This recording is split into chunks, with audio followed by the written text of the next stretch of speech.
আলহামদুলিল্লাহি রব্বিল আলামিন আসসালাতু ওয়াসসালামু আলা রাসূলিল্লাহ। প্রিয় ভাই ও বোনেরা, ঈদ মোবারক। আজকে আমি তোমাদের সঙ্গে শেয়ার করতে চাই ঈদুল আজহার এক গভীর বার্তা। শুধু কুরবানি নয়, বরং ত্যাগ, ঈমান আর ভালোবাসার এক অমূল্য শিক্ষা। প্রিয় নিবেদিত বন্ধুরা, আমরা জীবনে অনেক কিছু চাই, সফলতা চাই, সম্মান চাই, ভালোবাসা চাই।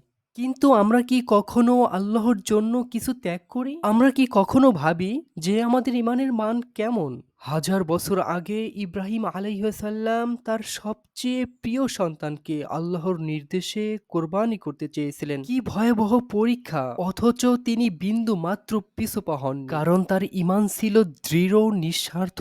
প্রিয় ভাই ও বোন, আমরা যদি আল্লাহকে ভালোবাসি তাহলে আমাদেরও কিছু না কিছু ত্যাগ করতে হবে। হয়তো সেটা সময়, হয়তো খারাপ অভ্যাস, অথবা অহংকার। এই ঈদে চলো আমরা কুরবান করি মোবাইল আসক্তি, অলসতা, গীবত ও হিংসা, সময়ের অপচয়, আর শুরু করি আত্মশুদ্ধি, পরিবার ও সমাজের প্রতি দায়িত্ব, নামাজ ও কোরআনের প্রতি ভালোবাসা। প্রিয় বন্ধু, তোমার ভেতরে এমন শক্তি লুকিয়ে আছে। আল্লাহ তাআলা যদি ইব্রাহিম আলাইহিসসালামকে সম্মানিত করেন তার ত্যাগের জন্য, তাহলে তুমি কেন পারবে না?